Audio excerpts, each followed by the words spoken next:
Welcome back. আশা করছি আপনারা সকলেই ভালো আছেন। তো আজকের এই ভিডিওতে দেখাবো যে ধরনের ট্রেনিং ফটোগুলো কীভাবে তৈরি করবেন, এগুলোর মাধ্যমে খুব সহজে আপনারা প্রায়ের ফটোগুলো তৈরি করতে পারবেন। এগুলো তৈরি করার জন্য আমাদের জিমিনি অ্যাপ্লিকেশনটিকে ওপেন করতে হবে।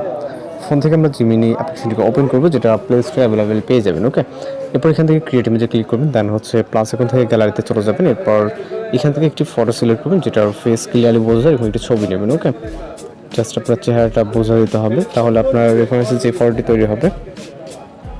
ওকে, তো আমরা জাস্ট নর্মালি এই ফটোটিকে নেব, এটার ফেস ক্লিয়ারলি বোঝা যাচ্ছে, এবং একটি ছবি নেবেন। ওকে, এরপর মূলত আমাদের নির্দিষ্ট একটি প্রম্পট অ্যাড করতে হবে, যে প্রম্পটের মাধ্যমে আমরা এই ধরনের ফটো তৈরি করতে পারবো। প্রম্পট কপি করার পর জিমিনি অ্যাপ্লিকেশনে চলে যাবো এবং ডেসক্রিপশনে এটাকে পেস্ট করবো। ওকে, জাস্ট ট্যাপ করে ধরে পেস্ট করবো এবং এখান থেকে সেন্ড বাটনে ক্লিক করবো। এরপর অপেক্ষা করতে হবে আমাদের সর্বোচ্চ গেলে 20 সেকেন্ডের মতো। এর ভিতরে মূলত আমরা আমাদের কাঙ্ক্ষিত রেজাল্ট পেয়ে যাবো। জাস্ট অপেক্ষা করবো। আর যদি কোনো সমস্যা থাকে অবশ্যই জানাবেন। এই ধরনের প্রবলেম যেটা কী ধরনের প্রবলেম হচ্ছে, বা কী ধরনের প্রম্পট প্রয়োজন, বা ভিডিও টিউটোরিয়াল প্রয়োজন, সেটা বলবেন। আমরা ওই টাইপের আপনার ফটো বা ভিডিও টিউটোরিয়াল আপলোড ট্রাই করবো।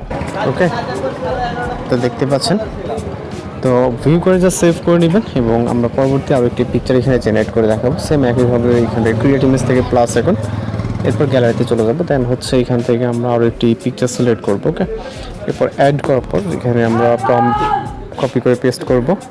তো এখান থেকে আমরা একটি প্রম্পট কপি করবো। ওকে, বেশ কিছু প্রম্পট ফাইট করবো, যেটা ভালো লাগে আপনি আপনার মতো করে সেটাকে কালেক্ট করে নেবেন। পেস্ট করার পর এখান থেকে সেন্ড বাটনে ক্লিক করবো। এরপর অপেক্ষা করবো এখানে, আর যেটা বলছি সর্বোচ্চ গেলে 20 সেকেন্ডের মতো সময় লাগতে পারে একটি রেজাল্টের জন্য। তো এর ভিতরে আমরা আমাদের রেজাল্টটি পেয়ে যাবো। আর যারা চ্যানেল নতুন আছেন অবশ্যই চ্যানেলটিকে সাবস্ক্রাইব করে রাখবেন। এছাড়া আপনাদের রিকোয়েস্টেড প্রফেশনাল সেটাও জানাতে পারেন। তো জাস্ট অপেক্ষা করবো, এবং নেটওয়ার্ক ইস্যু না থাকলে আপনার এটা খুব সহজে কিন্তু দেখবেন যে জেনারেট হয়ে যাবে। ওকে, তো দেখতে পাচ্ছেন, তো এইভাবে একেবারে ট্রেনিং ফটোগুলো তৈরি করে নিতে পারবেন। তো এই ছিল আজকের টিউটোরিয়াল। দেখা হচ্ছে পরবর্তী নতুন ভিডিওর সাথে।